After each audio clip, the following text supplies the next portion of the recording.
Oke, lanjut ke karakter yang ketiga ya, tentang analisis wacana. Yang ketiga, yaitu wacana dibentuk oleh relasi kuasa. Nah, ini agak gimana nih, agak pengen juga untuk menjelaskan apa itu relasi kuasa. Oke, relasi kuasa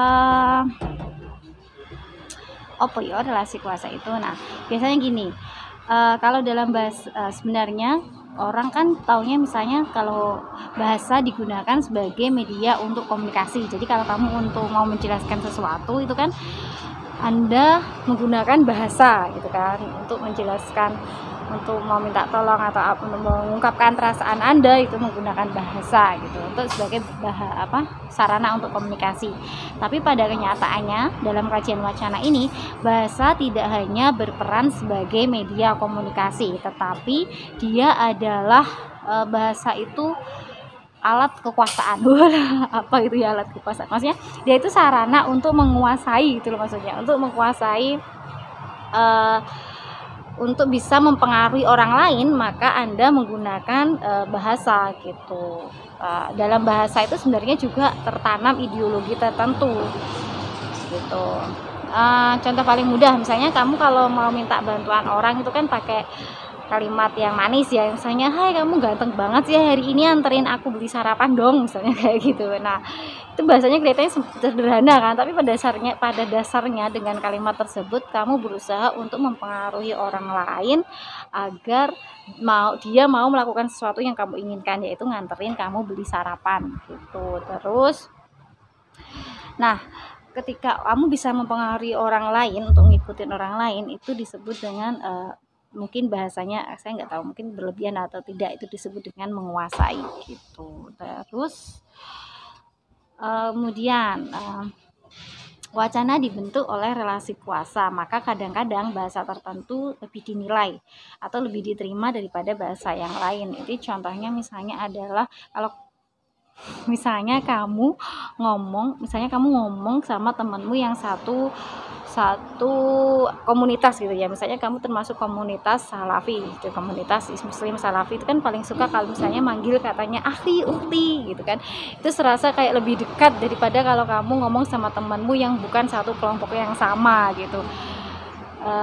Atau kayak gitu. Kemudian kalau dalam kasus kata pribumi, kata pribumi mengundang orang-orang yang memiliki pemikiran yang sama dan tadi menunjukkan dukungan politiknya kepada Anies Baswedan. Sebelumnya saya sudah pernah menjelaskan ini. Sekaligus untuk menunjukkan taring kepada pihak oposisi yang tidak setuju dengan kebijakan gubernur tersebut. Jadi sebenarnya dia itu seperti melempar sesuatu di masyarakat agar dia tahu siapa yang, untuk si gubernur sendiri, agar dia tahu siapa yang mendukungnya atau siapa yang akan dalam tanda kutip mengkritisinya atau yang berada di oposisinya yang menolaknya gitu. Pemilihan kata tersebut mempengaruhi representasi realitas tertentu yang tertuju pada pemahaman tertentu pula. Kata pribumi merepresentasikan bahwa dunia di mana masyarakat Jakarta berada dipenuhi dengan penjajahan, dan untuk melawan penjajahan ini maka orang-orang harus mendukungnya. Kemenangannya dalam pemilihan gubernur adalah bentuk kemerdekaan dari penjajahan. Nah, kayak seperti itulah. Ya, secara kan sebelumnya kan Anies Baswedan musuhnya itu kan lawan politiknya itu kan dari Tionghoa ya, dari Cina, Ahok, maka dia seakan-akan dia bukan warga pribumi, atau kemenangannya itu dianggap sebagai kemenangan masyarakat pribumi gitu.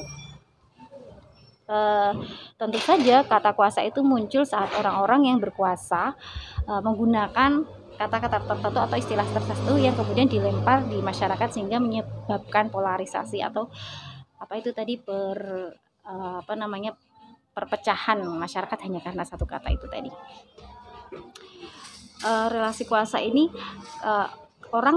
mereka yang lebih mendominasi, maksudnya gitu, mereka yang lebih mendominasi terhadap masyarakat tertentu biasanya bahasanya juga akan lebih diterima kayak tadi ya daripada bahasa masyarakat minoritas gitu. Makanya bahasa Inggris misalnya itu kan lebih mendominasi di dunia karena secara politik maupun sosial mereka juga sangat mendominasi. Dulu secara politik kerajaan Inggris memiliki riwayat penjajahan, dia memiliki persemakmuran bahwa negara-negara di bawahnya sangat banyak sehingga bahasanya juga menjadi bahasa internasional gitu.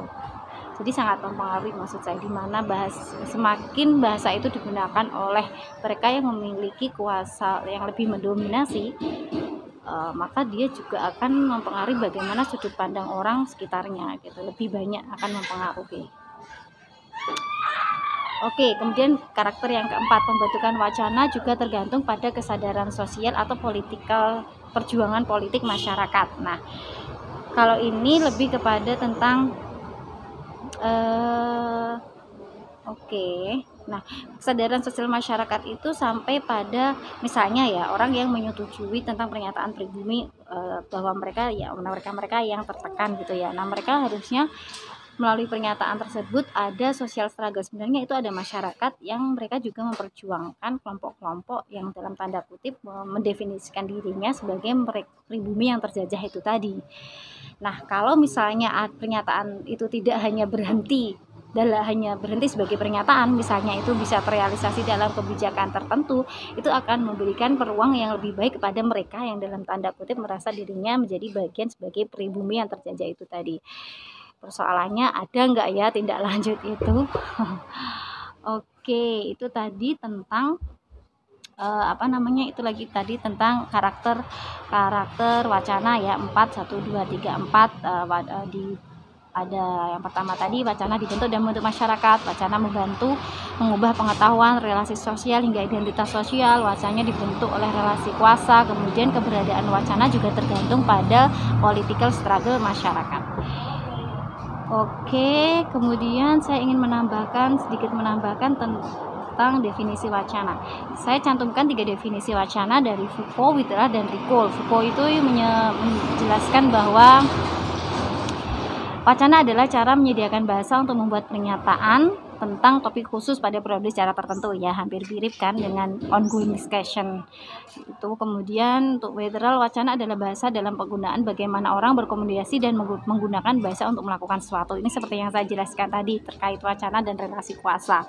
Bahasa digunakan untuk menguasai dalam tanda kutip, mempengaruhi orang dengan apa yang kita inginkan. Kemudian Ricoul itu menyebutkan wacana itu ada 5 hal ya ada 5 hal. Yang pertama, ada subjek yang menyatakan kepada yang disampaikan, ada dunia atau wahana yang mau direpresentasikan, ada konteks waktu gitu. Misalnya subjek yang menyatakan itu Anies Baswedan, kepada siapa disampaikan, warga Jakarta misalnya, atau orang yang mendengarkan, publik secara umum. Wahana yang mau direpresentasikan yaitu masyarakat pribumi, warga Jakarta asli maksudnya mungkin ya. Konteks waktu pasca pemilihan gubernur. Kemudian yaitu yang terakhir, memahami diri sendiri. Nah, dalam wacana itu ada 3 hal yang mempengaruhi ya. Dalam analisis wacana itu ada konteksnya kayak tadi. Bahasa, misalnya bahasa tadi menggunakan analisis bahasa tentang pribumi. Konteks yaitu konteks pasca pemilihan gubernur. Kemudian praktis yaitu praktek sosial. Tadi ada polarisasi masyarakat sebagai implikasi dari wacana penggunaan pribumi tadi. Kemudian untuk wacana itu apa saja sih sebenarnya menjadi objek penelitian wacana itu ada banyak. Bisa ada hasil interview, hasil wawancara, bisa focus group discussion, bisa dokumen atau kemudian record, kemudian ada bahkan percakapan biasa, kemudian political speeches atau pidato politikus tertentu, atau newspaper artikel koran, kartun, bahkan novel. Itu objek-objek penelitian dalam analisis wacana. Kemudian teori apa saja biasanya analisis wacana itu? Ada analisis percakapan, yang paling terkenal ini Foucauldian research atau penelitian Foucault menggunakan teorinya Foucault. Kemudian ada critical discourse analysis, kita akan lanjutkan itu. Kemudian ada critical linguistik, ada diskursus psikologi, Bakhtinya research, dan lain sebagainya. Nanti saya akan lanjutkan dengan critical discourse analysis. Sampai di sini, terima kasih. Assalamualaikum warahmatullahi wabarakatuh. Bye.